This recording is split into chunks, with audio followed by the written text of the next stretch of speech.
Amigos, amigas, así sin más, Estados Unidos somete a Europa y Europa pasivamente, casi por voluntad propia, acepta el sometimiento y claro, a costillas de sus pueblos.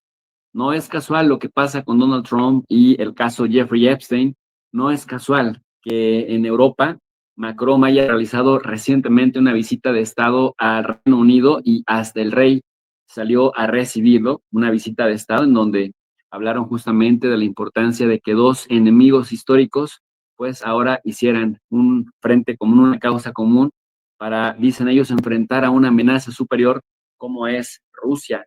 No es casual que Friedrich Merz, o como dicen los alemanes, Friedrich Merz, haya ido también a Reino Unido. Es decir, Reino Unido, sin ser parte de la Unión Europea, Reino Unido ya ha mostrado su desprecio hacia las causas de la Europa continental, ahora es el centro de gravedad de Europa, pues en lugar de que Starmer vaya a Europa, son los líderes de los países de las economías más fuertes de Europa, Francia y Alemania, quienes van a Londres y en Londres establecen las directrices, uno, para subordinarse por voluntad propia a Estados Unidos, a un Donald Trump que tiene una política, si bien errática porque está perdiendo la credibilidad, la poca credibilidad de institucionalidad que le quedaba a Estados Unidos, pero en Europa está logrando algo gracias a que los europeos se han subordinado voluntariamente y eso ha sido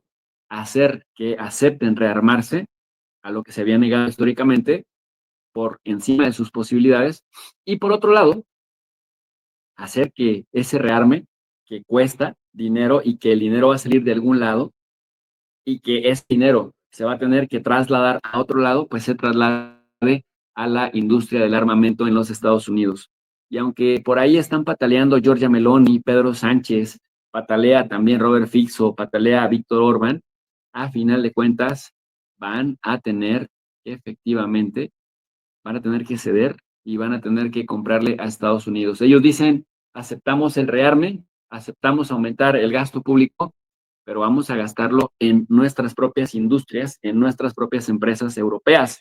Por eso es que Alemania y Reino Unido, encabezados por Merz y por Starmer, dos personajes erráticos, dos personajes públicos que no son para nada populares en sus respectivos países, sobre todo porque en el caso de Starmer llegó con muchas promesas de mejoras laboristas, socialistas, con un enfoque de gobierno centrado en la sociedad. Eso era lo que prometía en campaña, pero ya una vez en el cargo se ha comportado peor que que Boris Johnson, se ha comportado peor que Rishi Sunak o que la errática Liz Truss, que nada más duró unos 45 días en la primera magistratura de Reino Unido y luego se tuvo que ir justamente porque estaba muy limitada en términos intelectuales, pero tenía propuestas de políticas erráticas que ya habían probado descomunalmente sus fallos. Y si a esto le sumamos que Rishi Sunak solamente llegó a llenar un hueco, bueno, pues estamos hablando pues de algo que le favorece cada vez menos a los pueblos europeos. Y bueno, de Macron, su impopularidad que raya en la necesidad de que tenga que lanzar políticas que se aprueben por decretos y no necesariamente por un proceso legislativo y con la amenaza de que pueda perder a un cuarto primer ministro tan solo en esta segunda administración, porque recordemos que Macron tiene siendo presidente de Francia desde el 2017, recordemos que ganó su reelección en 2022 como la opción menos mala que tenía Francia para seguir adelante al darle la espalda al socialismo de Mélenchon. Y bueno, pues ahora los franceses están pagando el desastre de gobierno en el que se ha convertido Macron, quien pues ahora incluso en el contexto de los festejos nacionales en Francia, el 15 de julio, un día después del eufórico falso nacionalismo patriótico, dijeran, vamos a pedirle a la gente que haga enormes esfuerzos, enormes sacrificios, porque tenemos un boquetón de 44,000 millones de euros y la deuda de Francia sigue creciendo, así que cortes al gasto social, pero eso sí, el gasto militar que nadie lo toque porque los rusos son muy bravos, porque los rusos son muy malos, muy malvados, y hay que enfrentarnos. De esto y de otras cosas hablamos en Negocios TV con compañeros con los que, si bien disentimos en algunas cosas, hemos tenido un debate bastante nutrido, de ida y vuelta, y que usted pues va a salir ganando por toda la información que acabamos de dar. Así que, sin más, comenzamos.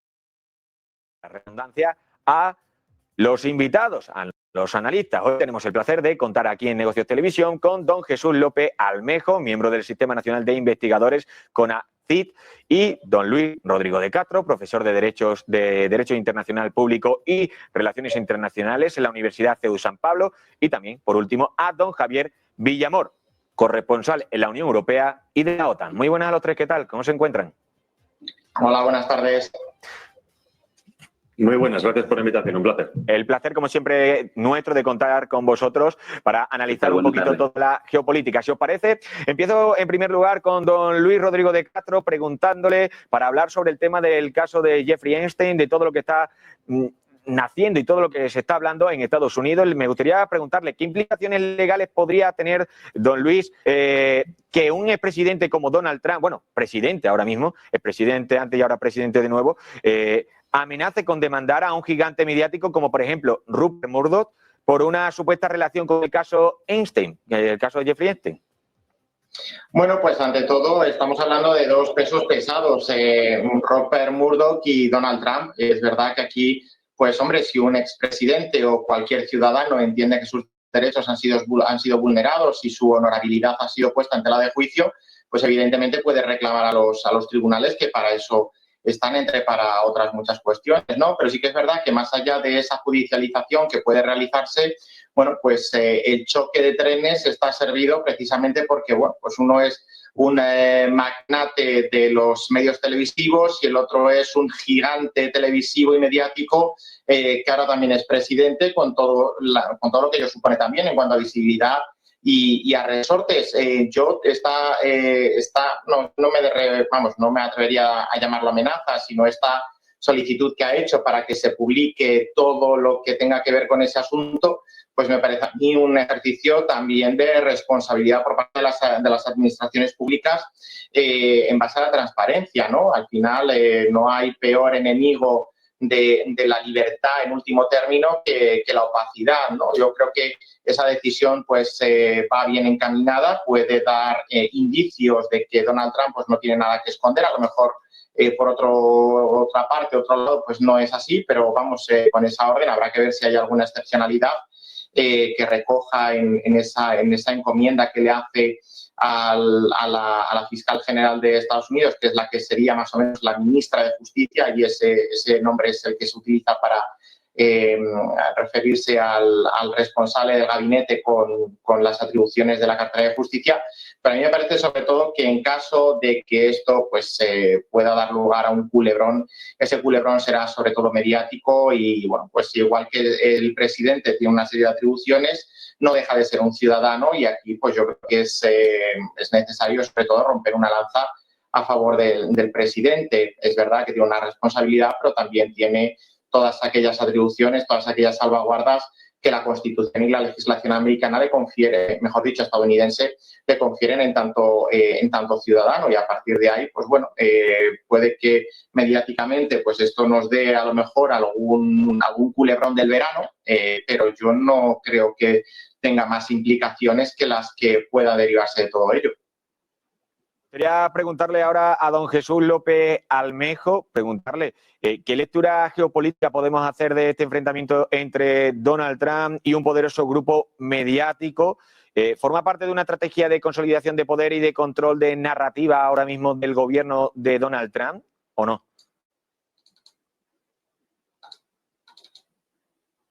No sé si me ha escuchado. Mira, mi lectura es más preocupante. Mi lectura es más preocupante y más amplia, en el sentido de que se habla de que hay una estrategia por parte de Israel para chantajear a los políticos de alto nivel de Estados Unidos. Esa teoría, en un principio la manejaron como teoría de la conspiración, cuando recuerdas que Robert Maxwell, el papá de Ghislaine Maxwell, que es esposa de Jeffrey Epstein, quien es muy cercano a Donald Trump, pertenecía a los servicios de inteligencia del Mossad, que cuando falleció le dieron un funeral de Estado en Israel. El mismo Jeffrey Epstein tiene conexiones con Ehud Barak, el ex primer ministro de Israel, que se encontraron durante 34 ocasiones, y que hay toda una asociación con servicios de inteligencia de Israel, y que entonces luego esto lo conectas con la política doméstica de Estados Unidos, en donde, por supuesto, como en todos los países, pues hay élites que se manejan con doble estándar, ¿no? Tienen una vida pública y tienen una vida privada. Lo interesante de esto en términos geopolíticos es hasta dónde el chantaje, la extorsión, la amenaza de publicar cosas que podrían arruinar la carrera política de alguien, pues se interpone para que, bueno, pues haya políticas, en este caso de Estados Unidos, de incondicionalidad hacia Israel, que en otras épocas, en otros periodos, por lo menos algunos políticos disentían, tenían algunas críticas para Israel, pero que vemos, por ejemplo, Netanyahu, que ha abierto 7 frentes, que sigue cometiendo un genocidio en la Franja de Gaza, que es técnicamente intocable, no solamente ahora con Donald Trump, sino también en la época de Biden. Bueno, pues eso nos lleva a pensar, el tema es, pues que además de los intereses compartidos, además de los objetivos que públicamente reconocen tener Israel y Estados Unidos, ¿qué hay en el plano de las élites, qué hay en el nivel de las élites para que pues se rompa con la propia legitimidad de esa asociación? Y mira, no quiero ir tan lejos, decía Kenneth Waltz, un internacionalista que es considerado en relaciones internacionales como el padre del realismo estructural, en su libro El hombre, el Estado y la guerra, que las teorías de la primera imagen, es decir, de conectar el sistema internacional con el Estado y con el individuo, justamente se relacionaban para entender cuáles eran las condicionantes que determinaban cómo se comportaba un sujeto. Entonces, viendo esto más allá de la farándula, viendo esto más allá del forcejeo mediático, del corto plazo y de lo circunstancial, bueno, pues habría que preguntarse qué subyace, qué estructura subyacente está generando estos condicionamientos, digamos, aprovechándose de las debilidades de un ser humano, un sujeto que en estos momentos toma decisiones sobre una plataforma estatal que prácticamente impacta a todo el planeta. Y nada más para cerrar esta reflexión en esta intervención, también señalar que, bueno, los ex aliados de Donald Trump, pero también parte de sus seguidores del Make America Great Again Movement, el MAGA, no han soltado el tema. Entonces Trump distrae con anuncio de aranceles contra México, contra Europa, de ponerle unos 50 días de plazo a Rusia para que haga lo que Donald Trump necesita, el anunciar ayuda para Ucrania, el ir y venir contra China, el ir y venir contra Irán, y no desviar la atención en este tema, es decir, que incluso dentro de su propio partido hay congresistas que le dicen, no señor, usted tiene que responder y libere, porque además ahora Trump dice que esa estúpida publicidad, banalidad, etcétera, etcétera, personalizándolo, que es una teoría de la conspiración, que ya dejen en paz a Jeffrey Epstein, cuando el mismo Trump, pues en su campaña prometía que haría lo que hoy de manera eufórica se está negando a hacer, y el que incluso hasta el Speaker of the House, Mike Johnson, el presidente del Congreso, le diga, oye, somos del mismo partido, pero vienen las elecciones de 2026 y esto tiene que quedar zanjado, pues no lleguemos con las pasiones desbordadas, porque si no vamos a perder la mayoría en las cámaras y esto te va a frustrar el resto de la administración. Me parece que juegan elementos muy importantes para atender.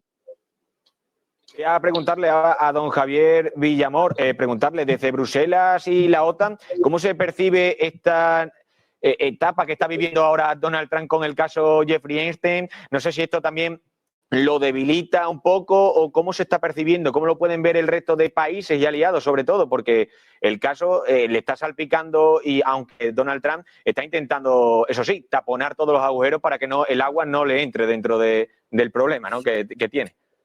Me has leído la mente porque justo estaba pensando en esto mientras estaba escuchando a Jesús, ¿no? Y yo creo que precisamente esto valida lo que estaba comentando el doctor, precisamente porque una una oportunidad que tienen de oro todos los anti-Trump en Europa, ¿no? Para poder hacer leña del árbol caído, para hacer sangre en la herida abierta, no se está aprovechando, ¿no? Y entonces yo creo que eso también lleva mucho a pensar hasta qué punto esto afecta no solo a otros personajes de diferente ideología, sino realmente hasta qué punto estamos hablando de un problema que quizá pueda ser estructural en Occidente, ¿no? Lo que Jesús ha reflejado, lo que me sorprende mucho con estos temas es que hay gente que sigue sorprendiendo de cómo funciona el mundo más allá de las pantallas de televisión, ¿no? Obviamente estamos aquí en Negocios TV, yo soy periodista, sabemos cómo funciona esto, pero el mundo se mueve por personajes como Einstein, ¿no? Sé que suena complicado decirlo, pero no creo que Israel sea los únicos servicios o el único Estado que tenga servicios de inteligencia que utiliza la manipulación. Podemos remontar perfectamente al caso de España, cuando, por ejemplo, Mariano Rajoy impulsaba la verdad sobre el atentado del 11M, que todavía, cuesta decirlo, se ha cerrado la investigación después de 20 años y todavía no sabemos qué ha ocurrido realmente, y dejó de preguntarlo tras un viaje sospechoso al extranjero, ¿no? Lo mismo ha pasado con otro tipo de cosas, es decir, aquí hay presiones de todo tipo. En este caso, Estados Unidos, como bien sabemos, es un país con una minoría, en este caso judía, el 1%, pero que tiene gran poder sobre todos los grandes industrias, grandes armamentística, medios de comunicación, industrial. Esto no sorprende a nadie. Entonces, la mejor manera de tenerlos agarrados por los bemoles, por así decirlo, es obviamente llevarles a ciertos lugares oscuros y tener esto guardado. En el caso de España también lo estamos viendo recientemente. No olvidemos que, por ejemplo, lo que acaba de salir ahora con el tema de las saunas del padre de la mujer o del suegro de Pedro Sánchez, se ha utilizado por los servicios de inteligencia, en este caso Villarejo, para poder tener información a la hora de extorsionar a diferentes políticos. Por lo tanto, no es una praxis extraña. Como bien decía Jesús, en este caso yo creo que el principal problema que tiene Donald Trump es que se ha pillado las manos con el tapete del piano, ¿no? Tanto prometido, que al final esto puede ser que le queme, porque sus seguidores, y no solo hablamos en Estados Unidos, sino también sus alianzas internacionales que se fundamentaban en principio en luchar contra lo que se considera el globalismo, y quizá la punta de lanza era en este caso ir contra todo ese famoso pantano que quería drenar. Esto obviamente afectará a los aliados a nivel europeo, porque claro, cada vez estamos viendo que es más difícil apoyar ciertas posiciones internacionales, no solo, por ejemplo, el caso de Estados Unidos, sino también el caso de Israel mismo, ¿no? Tuve la oportunidad de viajar a Israel hace apenas unos meses y tuve la oportunidad de hablar con la viceministra de Exteriores. Le pregunté expresamente, por ejemplo, con el caso de España, con el caso de Vox, cómo podía afectar esto a los aliados, no solo de Vox, sino europeos, su apoyo explícito a Marruecos, un país conocido por su extorsión en Bruselas, el Morocco Gate, y por su control a distancia de la política española. La viceministra se encogió de hombros y dijo: los intereses de Israel primero. Y así es como funciona o como debería funcionar el mundo normal. Lo que pasa es que nos hemos quizá acostumbrado a pensar que estamos en un mundo de rosas, ¿no? Pero la realidad es mucho más dura, y en este caso con Donald Trump, si lo quiere ocultar, es porque realmente se demostraría hasta qué punto la élite estadounidense y la política estadounidense está copada por intereses de terceros países. La política exterior estadounidense en Oriente Medio va muy en esa línea, ¿no? En este caso, Israel tiene todo el derecho a defenderse como quiera defenderse. Luego podemos hablar hasta qué punto, obviamente, hay ciertas salidas de tono que por supuesto son condenables. Por ejemplo, el bombardeo de la iglesia cristiana en Gaza. No solo eso, sino también todo lo anterior. Pero que hay que entender que, al fin y al cabo, son satélites. En este caso, Israel hace el trabajo sucio, y así también me lo han comentado generales del ejército de Israel, y así lo venden. Nosotros hacemos el trabajo sucio a Occidente, si por Occidente entendemos la élite anglosajona estadounidense, ¿no? Entonces, bueno, todo se entiende dentro de esa lógica que no se podría entender de otra manera. Si vemos el mundo como estados independientes, con un derecho internacional, creo que estamos muy fuera de la realidad, que es como se mueve realmente el tablero de juego. Me gustaría preguntaros a los tres, y que debatierais un poco, para ya después pasar, eso sí, al siguiente bloque. El siguiente bloque. Me dicen que Almejo se ha tenido problemas de conexión, pero esperamos que vuelva, que tenía problemas de conexión. Por lo tanto, os pido a los dos que me respondáis a esta pregunta y que debatáis si queráis. ¿Está utilizando entonces Donald Trump el caso de Jeffrey Epstein como un arma política para delegitimar a sus adversarios mediáticos y distraer la atención de los verdaderos desafíos geopolíticos de su presidencia actualmente? ¿O creéis que hay una intención real, como dice ahora él, de que sí, que van a sacar los papeles, van a desarchivar esos papeles para depurar responsabilidades en las élites globales? ¿Creéis vosotros o Porque, claro, Pues, Donald Trump unas veces no, dice que sí, ahora que no. Muchas veces no sabemos ni qué quiere realmente el presidente. Pues hombre, yo creo que si Donald Trump, que tiene acceso a toda la información clasificada, porque para eso es no solo el jefe de gobierno, también el jefe del Estado y el comandante en jefe de las fuerzas militares de Estados Unidos, hace una serie de manifestaciones en este sentido, seguramente es porque ha podido ver algo, ¿no? Y si no es así, pues está lanzando un farol, pero vamos, de campeonato. Y con Donald Trump pues nunca se sabe, ¿no? Sí que es verdad que él utiliza muy bien los resortes del poder, los resortes mediáticos para cobrarse sus vendetas, pero no solo ahora, es que lo ha hecho siempre. Recordemos cuando perdió las elecciones en el año 2020 e intentó tirar de Zelensky para desacreditar a la familia Biden. No voy a entrar en si con razón o sin razón, pero utilizó esa estratagema para precisamente cobrarse una vendetta. Este ejemplo lo hemos visto nuevamente en multitud de ocasiones y Donald Trump es que se sabe mover muy bien en los medios y bueno, él está acostumbrado a salirse siempre con la suya, pero no por una cuestión política, sino porque su trayectoria empresarial de éxito, y esto hay que remarcarlo, pues le ha forjado esa personalidad, ¿no? Pero yo diría que está aprovechando tanto lo uno como lo otro y que, bueno, pues aprovechando que el Pisuerga pasa por Valladolid, como se dice, pues quizá mate dos pájaros de un tiro. Evidentemente, esa desclasificación de la información, pues hombre, siempre es positiva. Lo hemos también visto cuando al inicio de su presidencia desclasificó o mandó desclasificar todos los informes relativos al asesinato del expresidente Kennedy. Y luego, pues podemos encontrar una cosa o no encontrar nada, ¿no? O incluso encontrar multitud de ellas.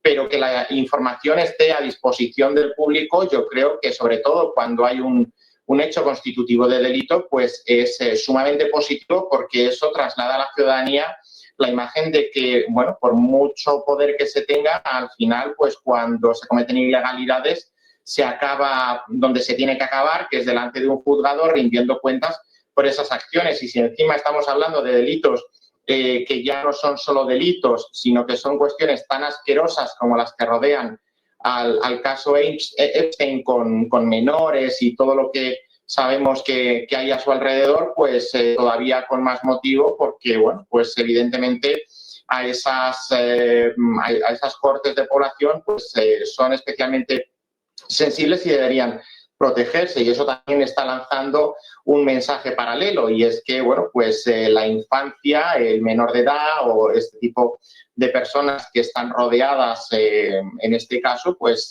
están siendo protegidas, o se está intentando que eso no, por lo menos, no vuelva a ocurrir, ya que ocurrió en su momento. Hay una cosa aquí interesante que es existen hechos que no se pueden negar, ¿no? Es decir, Ghislaine Maxwell está en la cárcel precisamente por haber colaborado con Epstein. Es decir, el delito está, obviamente los de Epstein han desaparecido post-mortem, pero hay un hecho que es que esta mujer está en la cárcel por una serie de delitos que supuestamente se achacaban a esa red clientelar de Epstein. Entonces, ahí es donde está la complicación. Es decir, podemos entenderlo, obviamente, que, como bien preguntabais al principio, ¿no? Es decir, ¿esto es una cortina de humo? Por supuesto es una cortina de humo, ¿no? Es cierto que a nivel político no se pueden controlar siempre los tiempos, solapan ciertas acciones a nivel internacional. En este caso, pues, por la oportunidad que ha tenido Israel después de buscarlo tanto tiempo con todo el tema de Siria, del que luego hablaremos, pero después también en casa, pues que se haya pillado de las manos, como decía al principio. Es decir, no puedes presentar una serie de tomos diciendo que estos son la parte 1 de toda la verdad que vas a sacar y después decirte que estos son conspiraciones y que esto realmente no es serio y que vamos a hablar de cosas serias, ¿no? Como lo que también lo comentaban al principio en la primera intervención, ¿no? Lo comentaban los invitados, es decir, hay una parte del movimiento, gran parte del movimiento, que realmente está pidiendo esto. Y luego no hemos mencionado, yo creo que otra parte importante es lo de Elon Musk, ¿no? Es decir, hasta qué punto también el magnate tecnológico está pujando y presionando para que esto salga. Entonces, obviamente también lo podemos entender dentro de una estrategia política, porque dice que va a hacer ese nuevo partido y pues, quizás se pueda arrastrar un montón de votantes, pero la realidad es la que es. A mí lo que me sorprende es el silencio, repito, el silencio de los grandes medios de comunicación.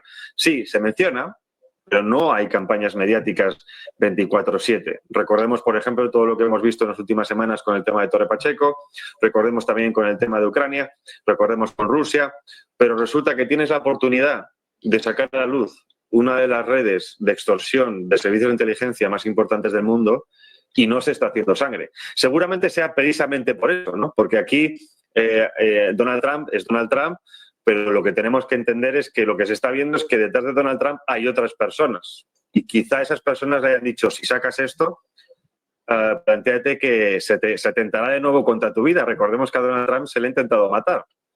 Otros dicen que no fue para tanto, pero bueno, se le ha intentado matar.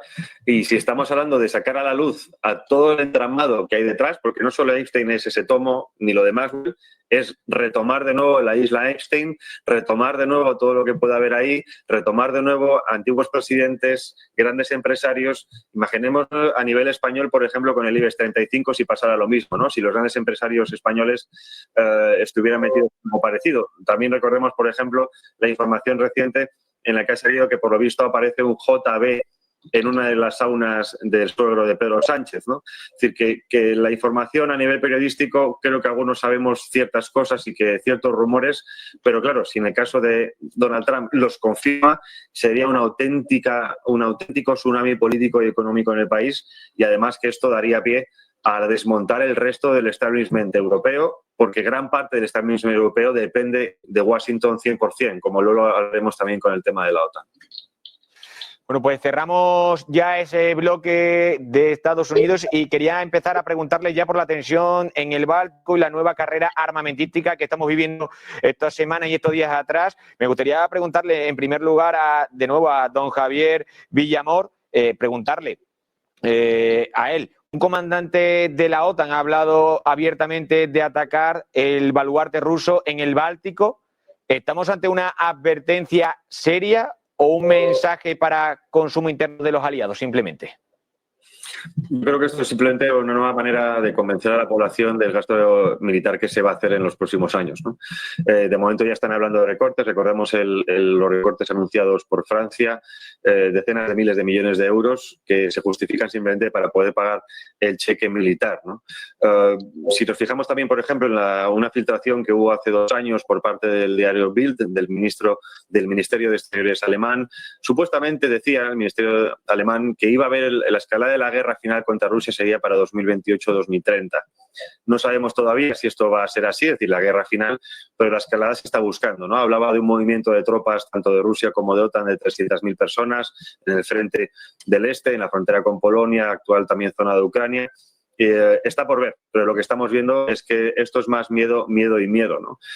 El tema de Rusia aquí se ha desinflado bastante, no se habla tanto, hay una recogida de cable con Rusia, hay una recogida de cable también con la Agenda 2030. No digo que a nivel total, pero sí en gran parte de los europarlamentarios, que son al fin y al cabo los que más presión pueden hacer a nivel legislativo aquí. No se habla tanto de este tipo de cosas. El paquete de sanciones recientemente aprobado, bueno, es un brindis al sol de Kaja Kallas, la nueva ministra de Exteriores, por así decirlo, la máxima representante de Relaciones Exteriores de la Unión Europea. Necesita ciertos éxitos también para calmar las aguas con el tema von der Leyen, porque aquí también hay frentes, ¿eh? No olvidemos que en Bruselas recientemente, pues esta presión, esta moción de censura a von der Leyen por el tema del Pfizergate, que todavía sigue abierta la investigación. Kaja Kallas, su marido, en su momento también tuvo un gran problema por hacer negocios con Rusia después de que se iniciara la guerra y se prohibiera negocios con Rusia de cualquier tipo.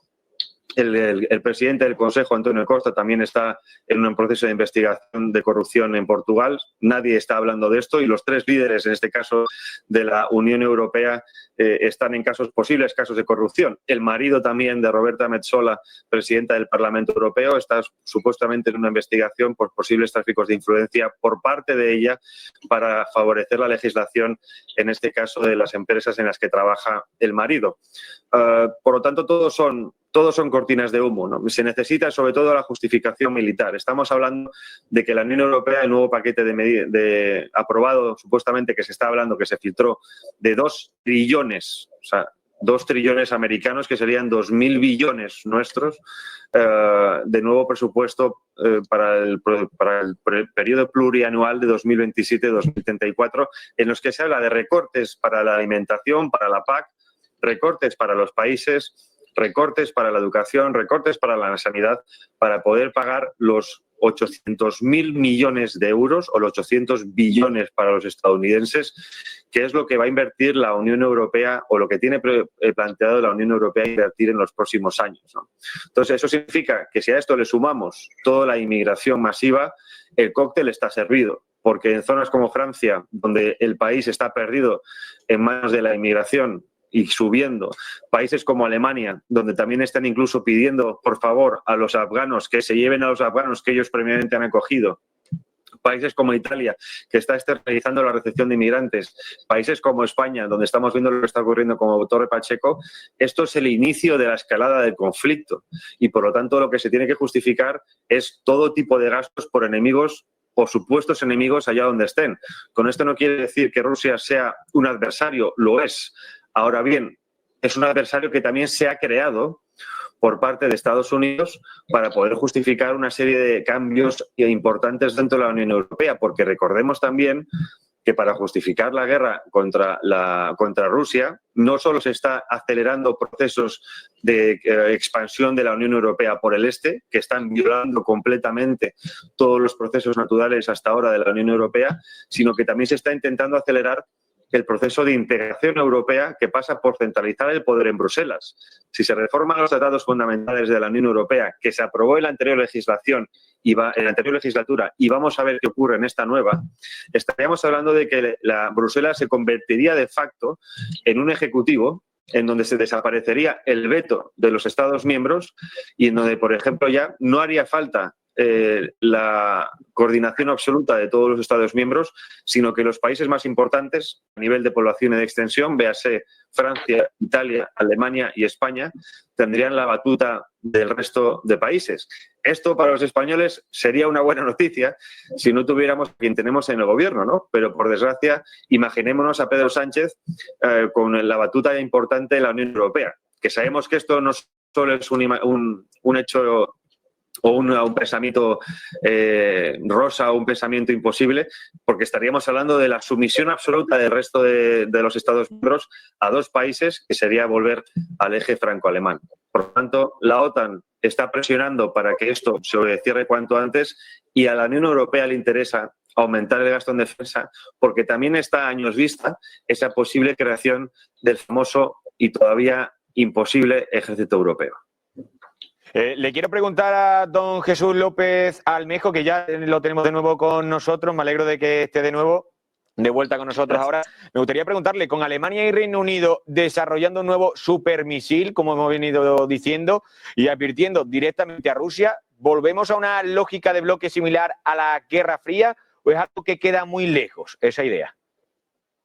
Sí, yo quisiera decir que estoy completamente de acuerdo con lo que acaba de decir el compañero, totalmente de acuerdo, porque si lo vemos desde una visión orwelliana, es partir de la creación de un enemigo común al exterior, cohesiona al interior, y lo que vamos a ver con este eje Gran Bretaña, Alemania, o este E3, en donde de manera elitista Francia, Reino Unido y Alemania le dicen al resto de países de Europa, no somos iguales, nosotros estamos por acá, ustedes están por allá, así que ustedes nos van a seguir porque nosotros les vamos a marcar la pauta.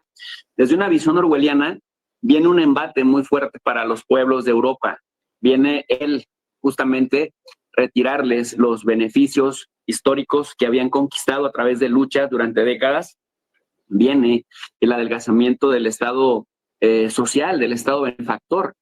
Viene este embate con la justificación de que hay un enemigo mucho más peligroso para las libertades, lo decía Macron en el 14 de julio, que se celebra pues el día de la toma de la Bastilla en Francia, decía la libertad, la democracia nunca estuvo tan en riesgo como desde la Segunda Guerra Mundial, así que pues todos vamos a tratar de sacrificarnos, de esforzarnos. Al día siguiente, lo decía el primer ministro de Francia, porque Francia no se puede seguir endeudando, pero casualmente Francia para lo que sí se puede seguir endeudando, es decir, para tapar un boquete de 44,000 millones de euros en el presupuesto, dicen todos vamos a tener que hacer grandes esfuerzos, grandes sacrificios, austeridad sobre todo, pero pues el boquetón que te va a dejar 437,000 millones de euros para de aquí a 2029, de aquí al 2030, ese boquetón parece que sí vale la pena en el contexto también de la presión de Estados Unidos, que además Estados Unidos y Donald Trump, que es un gran vendedor, que no le pierde los negocios y que siempre intenta sacar una ganancia abierta, les dice, a ver, europeos, ustedes tienen que gastar ya no al 2%, que muchos batallaban para llegar al 2% del gasto, el equivalente a su Producto Interno Bruto, ni siquiera va a ser al 3, ahora va a ser al 5. Entonces muchos van a hacer esfuerzos, van a decir, bueno, pues sí, lo vamos a ir haciendo paulatinamente de forma progresiva, pero el negocio detrás es, sí, pero le tienen que comprar a las empresas estadounidenses. Algunos ahora, como para matizar esto, están diciendo, no, vamos a comprarle a las europeas, Stark, Leonardo, Rheinmetall, etcétera, pero al final de cuentas, lo que hemos estado viendo, la política del seguidismo en Europa es, pues sí, Estados Unidos, con tal de no perder tu alianza, no importa que nos sanciones, no importa que rompas los vínculos institucionales que han mantenido el fortalecimiento de nuestra institución, no importa cuánto nos humilles públicamente, nosotros seguiremos diciendo que el que nos amenaza es Rusia, que el adversario es Rusia. Efectivamente, vamos a adelgazar a través de reformas, a través de estos planes de ajuste estructural que suelen hacer en el nombre de la defensa de la democracia, en el nombre del liberalismo. Vamos a seguir reforzando nuestra seguridad porque efectivamente estamos en riesgo. Y aquel que nos exhiba, aquel que nos contradiga, bueno, pues simplemente le seguiremos señalando que el adversario está en el este, volviendo a esta narrativa de la Guerra Fría para justificar justamente lo que se está haciendo. Y algo que decía el compañero también, que es muy importante, o sea, no es cosa menor, desviar la atención siempre hacia un enemigo común externo va a generar pues que no se vea los actos de corrupción al interior del grupo que está señalando al otro. Ursula von der Leyen, Metsolá, bueno, pues ahora ahí mismo ustedes en España tienen el tema de Pedro Sánchez, pero pues Feijóo, Rajoy, etcétera, no son, digamos, moralmente mejores ni superiores que nadie. En ese sentido, entonces no nos vean a nosotros, volteemos a ver hacia allá. Lo que importa no es la corrupción de los míos, lo que importa no es que estemos adelgazando el Estado benefactor. Miren el arma tan poderosa que vamos a conseguir para podernos defender del adversario. El adversario está para allá. No es Estados Unidos que nos humilla con aranceles, no es Estados Unidos que pública y abiertamente ha dicho que se quiere quedar con Groenlandia, así ponga en jaque a Dinamarca. No es Estados Unidos que nos amenaza una vez y otra también con retirar la protección de Polonia o de Alemania. No, el adversario está allá. Tenemos que rearmarnos y para eso los pueblos europeos tienen que hacer enormes sacrificios. Así que esta postura orwelliana no está más volverla a revisar porque tristemente nos la aplican cíclicamente y al calor de las pasiones, si solo vemos lo coyuntural, no entendemos la parte del proceso del ciclo en la que nos encontramos. Por último, me gustaría preguntarle a don Luis Rodrigo de Castro, preguntarle qué límites impone el derecho internacional a las amenazas preventivas, como en este caso, o los desarrollos armamentísticos en zonas de alta tensión como el Báltico, del que venimos hablando. Bueno, pues yo más que consideraciones sobre el derecho internacional, al final, aparte de cuestiones medioambientales y de protección de ciertas zonas, que cuando hablamos de armamento nuclear, pues ya sabemos lo que pasó en Chernóbil, los peligros que hemos tenido, por ejemplo, en Gibraltar con el Tireless, cuando se intentó reparar el submarino nuclear. Más allá de todas esas cuestiones que pueden tener un impacto en ciertas no legislaciones internacionales, pero sí en acuerdos y convenios que puedan existir, yo sobre todo aquí creo que tenemos que ir a lo que podríamos llamar la fuente primaria y es la razón de todo, ¿no?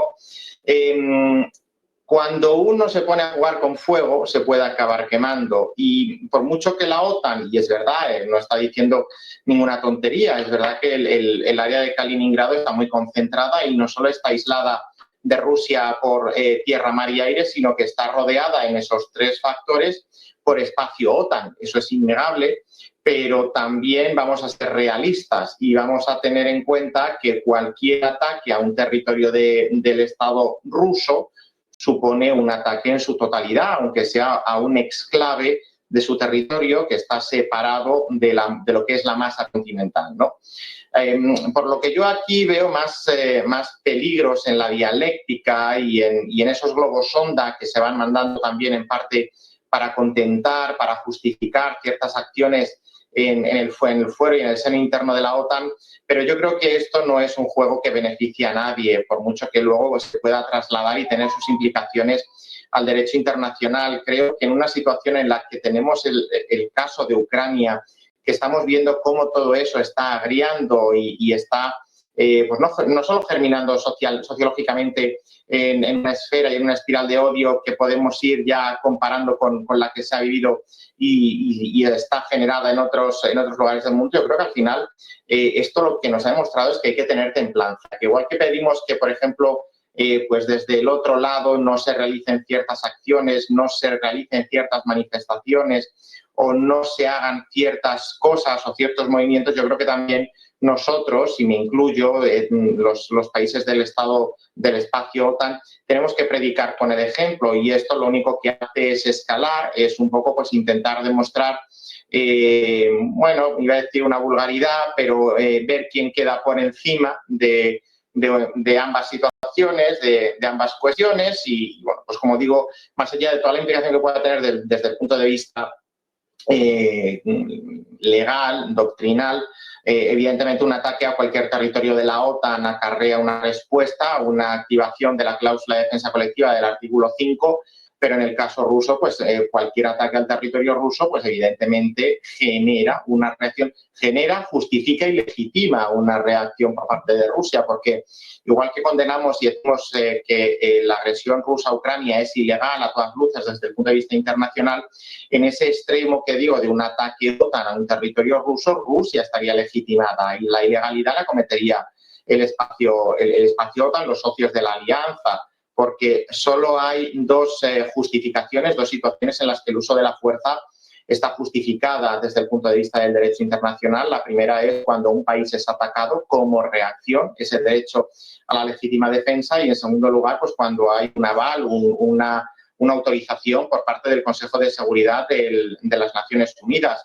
En este escenario no estaríamos en este segundo supuesto, pero sí en el primero, y por una cuestión lógica y totalmente coherente, lo que valdría para Ucrania en este caso tendría que aplicarse a la situación rusa. Pero yo cierro un poco el círculo de mi intervención. Creo que este tipo de manifestaciones, aunque puedan estar muy bien para levantar la moral, para justificar ciertas acciones del gasto militar al 5% del PIB, en los estados, como hemos estado diciendo, que más reticentes, entre ellos España, se muestran a la hora de llevar a cabo estas medidas. Bueno, que luego Pedro Sánchez pues es un mago y hará con el 2,1%, lo multiplicará como si fueran los panes y los peces, y a lo mejor consigue que sea el mismo efecto que si gastáramos el 5%. No lo sé. Si lo consigue, bueno, pues igual esa receta nos vale también para llegar a final de mes o para multiplicar también los fondos que tenemos todos en el banco y ¿no? Un poco por quitarle hierro al asunto, ¿no? Pero yo creo que deberíamos tener cuidado todos, y aquí meto al espacio OTAN, meto a Rusia y meto a cualquier otro estado que en la sociedad internacional se atreva a decir, oye, cuidado que yo te ataco y a ver qué va a pasar, ¿no? Yo creo que esto, bueno, pues hay que tener un poquito de altura de miras, un poquito de seriedad y sobre todo, pues no jugar con fuego, porque el riesgo es que nos acabemos quemando. Y recordemos cómo se nos puso a todos un nudo en la garganta cuando cierto misil que podía ser ruso acabó impactando, aunque fuera por accidente, en territorio polaco. Eso que nos tuvo en un brete, pues si en lugar de un ataque fortuito que acabó demostrándose que no era un proyectil ruso, pues acaba siendo a la inversa y ese proyectil sí que es europeo, bueno, pues nos podemos ir agarrando todos los machos porque el desastre estaría servido. Bueno, pues vamos a dejar de lado este segundo bloque, vamos a dar ya paso al último bloque. Eso sí, les pido a los tres, les pido que tenemos menos de 10 minutos, quiero que intenten ser un poquito más concisos en sus preguntas, ¿vale? Por lo tanto, vamos a hablar sobre el tema de las nuevas sanciones de la Unión Europea establecidas al Kremlin y sobre todo las respuestas del Kremlin en las últimas horas a esas sanciones, a ese paquete de sanciones. Empiezo con don Luis Rodrigo de Castro de nuevo y me gustaría preguntarle a usted, el Kremlin ha calificado de ilegales las nuevas sanciones impuestas por la Unión Europea. Desde el punto de vista del derecho internacional, ¿tienen fundamento estas declaraciones del Kremlin, de Rusia? Bueno, un Estado es soberano y puede decidir imponer las sanciones que considere oportuno contra el resto. Evidentemente, si hay un acuerdo, pues un acuerdo comercial, por ejemplo, y se imponen sanciones, eso es totalmente contrario al espíritu de ese acuerdo y hay un principio en derecho internacional que dice que pacta sunt servanda, que los acuerdos se hacen para ser respetados. En ese caso, lo que procedería sería denunciar ese convenio, ese acuerdo o ese protocolo, como se llame, y a partir de ahí imponer sanciones. Pero en el caso de Rusia, bueno, pues es el argumento que hemos estado viendo desde el principio de su agresión a Ucrania, de su invasión al país ucraniano, y es una más de toda esta hilera de sanciones que no solo la Unión Europea, también Estados Unidos, junto con Canadá, han ido imponiendo a Rusia. Evidentemente, pues Rusia está soslayándolas, está intentando recanalizar sus intercambios comerciales de la misma a otras latitudes, igual que los europeos, pues estamos haciendo ante las amenazas de subida de aranceles de Donald Trump. Quería preguntarle ahora a don Jesús López Almejo, Moscú asegura haber desarrollado cierta inmunidad a las sanciones. ¿Es un discurso de resistencia simbólica o realmente Rusia ha reorientado su economía con éxito? Me parece que hay un poco de las dos cosas. Es decir, una narrativa de consumo interno también para seguir generando cohesión o para evitar que la cohesión se rompa en Rusia al apoyo a esa operación militar especial, por un lado.